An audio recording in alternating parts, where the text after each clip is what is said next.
All right, guys, we're back, and a lot has changed since the start of the season. We're at what I like to call the football mark, man.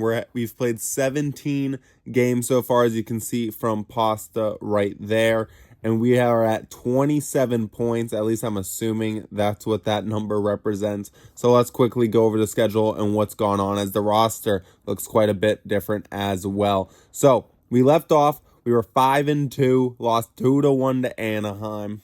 In the very next game, we lost 5-6 to Toronto. And this was really just truly, this game showed where all of our issues were. I mean, we outplayed them in a lot of different categories. They did beat us on the boards. We gave it away a lot. But it was really the second line. Marat Kuznetsov -1, and just the whole middle six in general, man. Claude Giroux minus, Pavel Zacha minus. Zach was getting a lot of minutes. He was probably up in this game. I was trying all sorts of different line combinations to get something going. Geeky, Lindholm.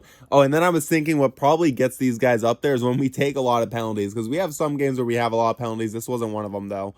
They only had 2 power plays, but I haven't moved Lindholm up, so I don't know how that happens. But, Marco Sturm decides the lines, who's playing when, not me. I only decide the lines they're in. So I just keep on continuously trying to reorder these lines, just trying to find something that works. Here was just a clean 4-1 win over Buffalo, but Buffalo, oh yeah, this one was actually wicked close. It's 2-0. They got one, and then we held on, and we had 2 empty netters at the very end. So not too special, especially since our 2 goals were on power play markers this game. So they actually won on 5-on-5. So actually not as good of a win looking back on it now as I thought. This game, the score sheet really doesn't show. It was 3-2. We come back, and this became something that we would do quite often, are these nasty comebacks. This was the first one, down 2-0. Point got 2 goals, and Claude Giroux, Morgan Geeky, JJ Paterka claw ourselves back this top line, top 6 killing it. Geeky, Paterka, lines 1 and 2 contributing. Everyone just has a great game this game, and it was a hard-fought comeback. I mean, clearly outplayed him. Vasi was standing on his head that game. So we go into the next month of November, going into the Halloween day off with a solid record of 7-3. And then November, we kind of go on a tear soon. Then we got Toronto. Another game up against them. We got different lines this time, and this one we get done in a much more dominating fashion. We don't lose to them again. 41 shots to 28. We were not giving that puck away like Toronto was. 8 giveaways. They did take it away a couple times. They beat us on the boards, but we were all over them in the score sheet. And Alex Steves makes an appearance, and this man is truly one of the biggest reasons that we are where we are. This was his first game. I feel like someone was hurt when he got into this lineup, but I guess not, looking at who played. So I guess there were no injuries, and I just slotted him into like the third line or something. Got a goal in his first game, and this man, as you can see by the season stats, 10 points in 8 games. His average rating per game, 8.63. Look at his recent 5 or whatever stretch this is. Like, Alex Steves has just been on an absolute another level since coming back from his injury. I don't know how. His speed, trust me, he looks slow as fuck out there. I don't like seeing him with the puck in open ice. But outside of that, he's just a gritty grinder. He works in the dirty areas, and he has just been absolutely insane. He's been a playmaker for Morgan Geeky. He's brought a defensive presence to that second line, which is truly what has set this team right, which we'll see in Pittsburgh when he really got his first real chance on that second line. But guys, it's been absolutely incredible with Alex Steves, man. He's been an absolute difference maker for us, okay? So absolutely killed Toronto. Alex Steves, big part of it. Then we go to Chicago. We lose in overtime. And guys, this one, the legend of Alex Steves grows, man, okay? Just every game, this man, I can't believe it. Here he is. We're down 1-0. Top line gets it done. Alex Vlasic gets the lead back from the point. Just 5 minutes later, Alex Steves shorthanded. Shorthanded. This was the game. I moved him down the lineup this game. He played on the fourth line. He didn't get a lot of playing time, and he still made the absolute most of it. And from this point on, I said, Alex Steves, you're playing every game. That was it. Once he got the first shorty of the season, that was it. And again, the middle six is why we lost. Zaka -6 rating. Giroux -6 rating. Lindholm -6 rating. Something needs to change, and I see Alex Steves as that answer. So here we go.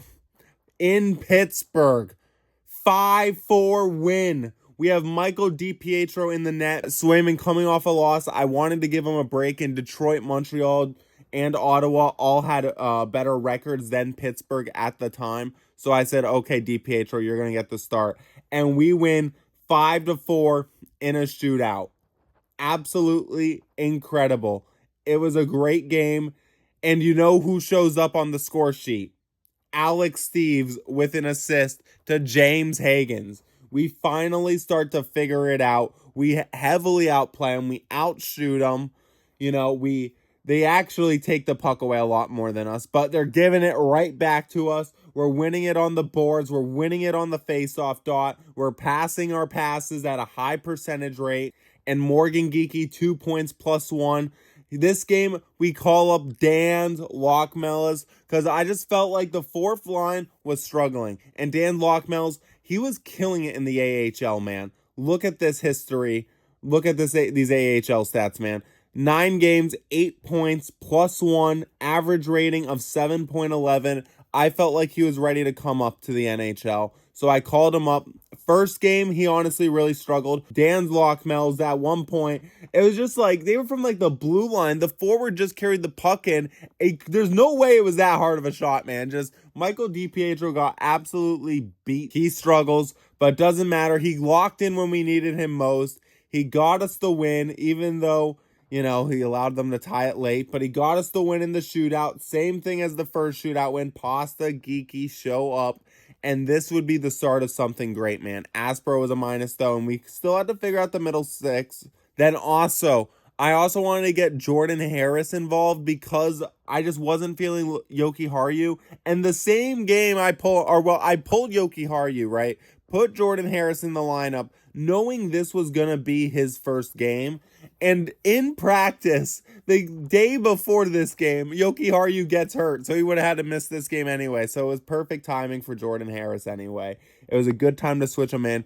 Honestly, he's been whatever, he's basically done what Yoki Haru has done, but I haven't hated him as much in there. So he's gotten to stay in there. Plus, we're winning, man. Because then we got Detroit. These guys had a really good record, man. And we kicked their ass 5-2. Well, we go up 3-0. Alex Steves, of course, scores right away. Then assists Morgan Geekie. He's all over the place.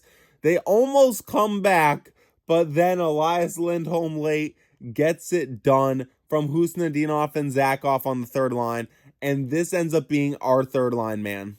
Elias Lindholm, Marat Yusnadinov, and Pavel Zacha have just become our staple third line during this stretch. I'll go over the lines in the minute. And this game was solid all around from everyone, as the top line was minus and the depth came through. Everyone was solid this game, man. It was a great win. Then Montreal, big rivalry. They had a great record. Don't care. We spanked their asses, man.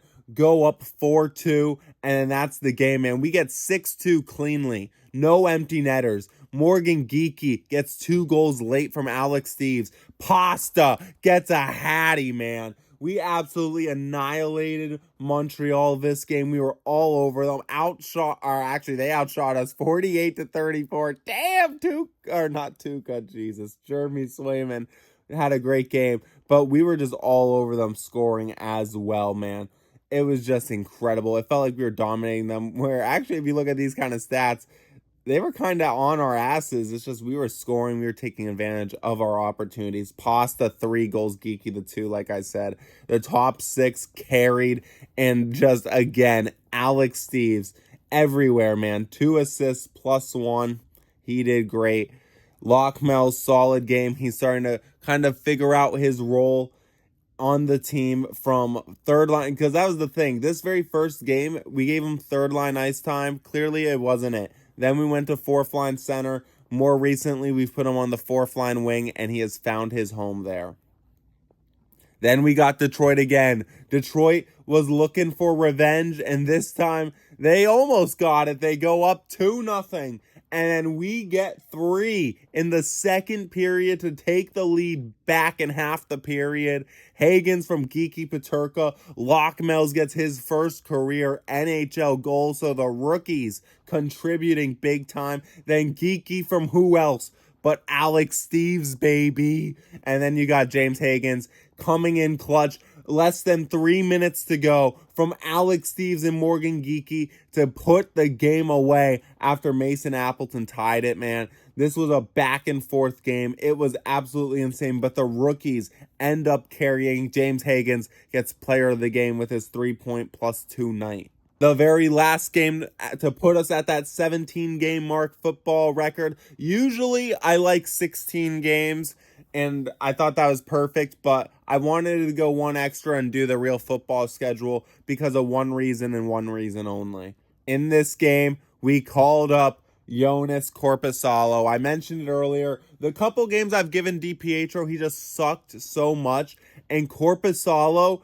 was just doing so good in the AHL. He had a 939, or that 935 in 12 games in the AHL. He was killing it. I felt like I had to call him up, so I did. And his first game, he did not disappoint. It was a crazy comeback, man. I thought the game was over. We go down 3-0 early, and they're all over us. I mean, look at the shots. 49-25. It was 20-6 after the first period.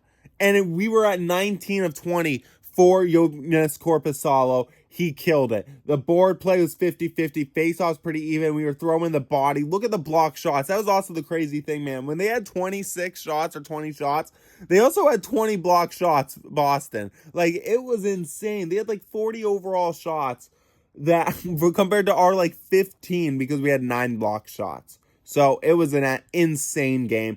Alex Steves, of course, shows up, though, gets a goal. Fraser Minton scores. Pasta scores. Locmells in the penalty kill unit, yes, they allowed 2. They still did insane. One of those power plays was a double minor from, I think it was Mason Lohrei. They killed off the double minor. I do remember that. I was shocked they killed off the double minor. Minton roughing, Peterka roughing.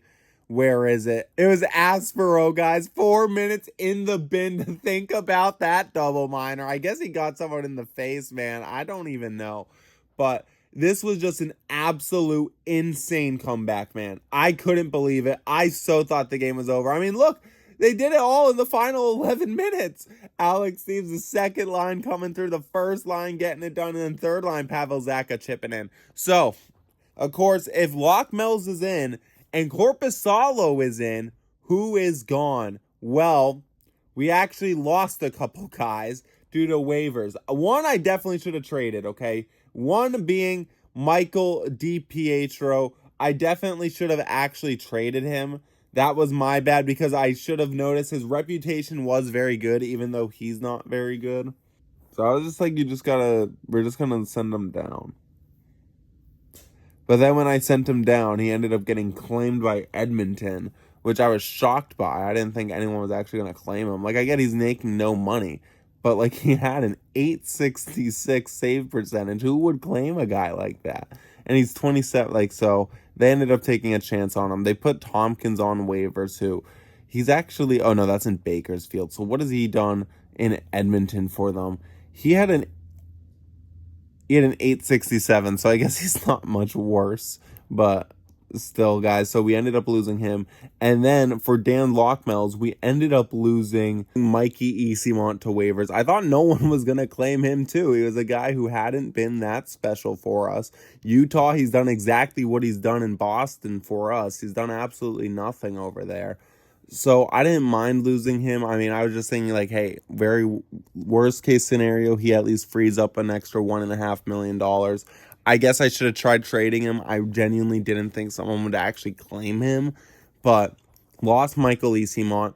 I am considering, though, there is a guy on the waiver wire right now who I'm really considering. That being Zach Whitecloud. He's a solid defenseman, and so far with the Calgary Flames this season, he's a -4, has 4 points. I feel like we could give him a try on the right side, and very least we would just send him down to waivers too if he ends up sucking, because Jordan Harris hasn't impressed. Yoki Haryu's not that special, so why not give a guy like Zach Whitecloud a chance? He does expire next year though, so there's a chance maybe no one actually would claim him, but just something I'm considering, guys. Let me know. So with that out of the way, let's get into the actual standings, where we sit a football game into it. So 17 games, our overall record, all those wins equals out to 13-3-1, second in the division, just behind Ottawa. Ottawa, though, does have more games played and same amount of points, so actually we're going to be ahead of them. It's probably because we're still on the night of that Ottawa game, so it hasn't pushed us ahead of us. So that game actually against Ottawa, I didn't realize how big of a game that was to have Korpisalo playing in.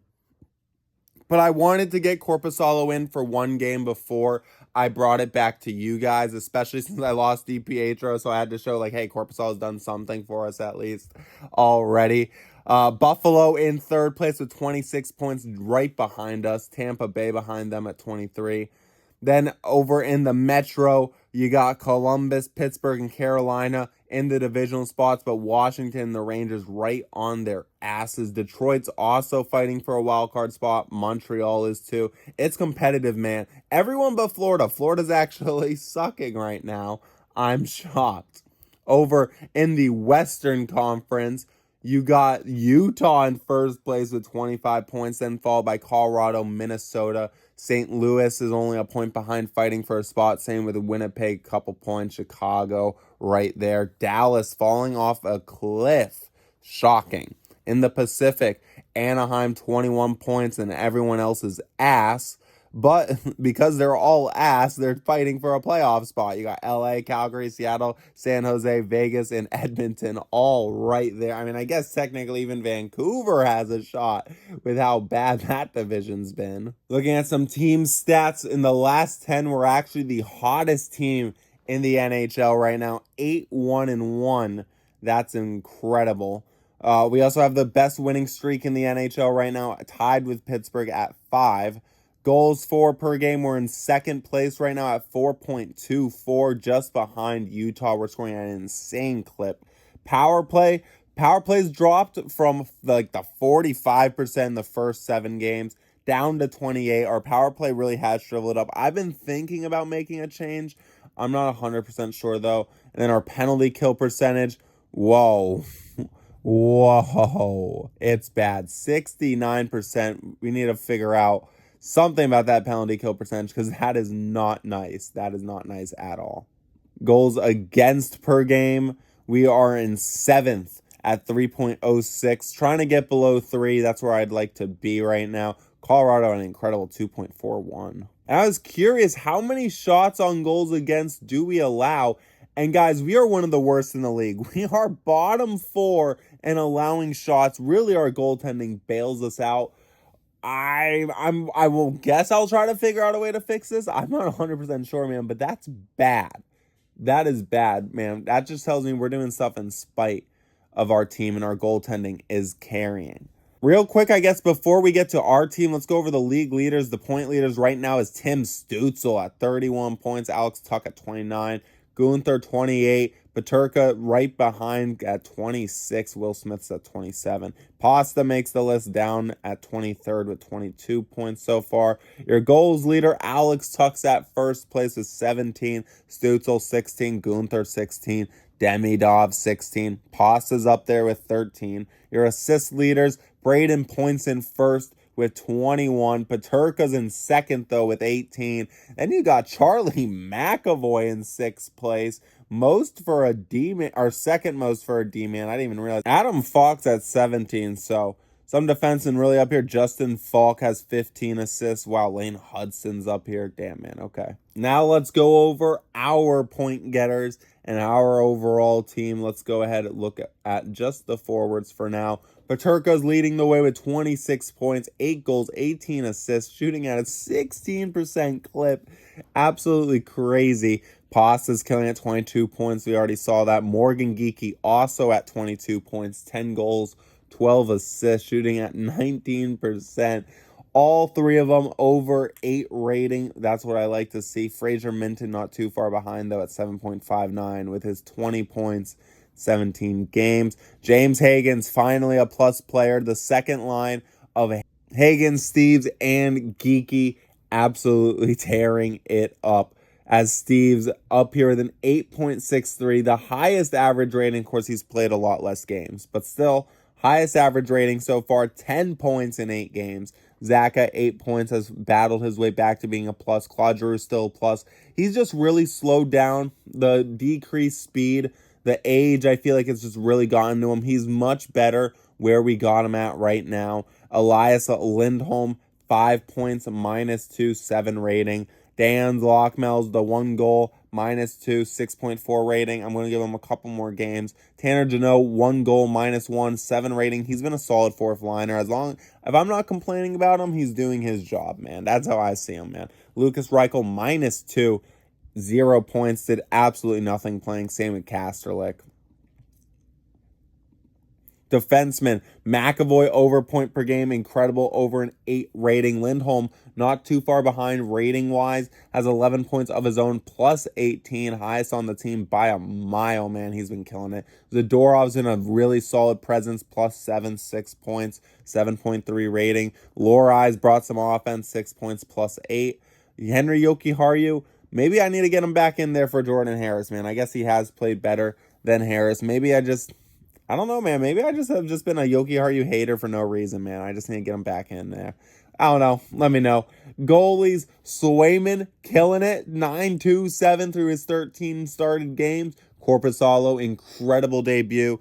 I don't think we beat Ottawa with Michael DiPietro in the net. So, Korpisalo earning that spot. And then something I do want to see is, I know there's a way to do it. Oh, here we go. I want to see the face-off percentages for our centers, because that does matter. So Elias Lindholm's up at 72% face-off. Wow, that's actually incredible. Kasterlik 71, Claude Giroux 64. Zach is actually shooting at a 61% clip. He was shooting at only like 50 earlier in the year, so he's really been hot recently. Peterka is actually at 50%.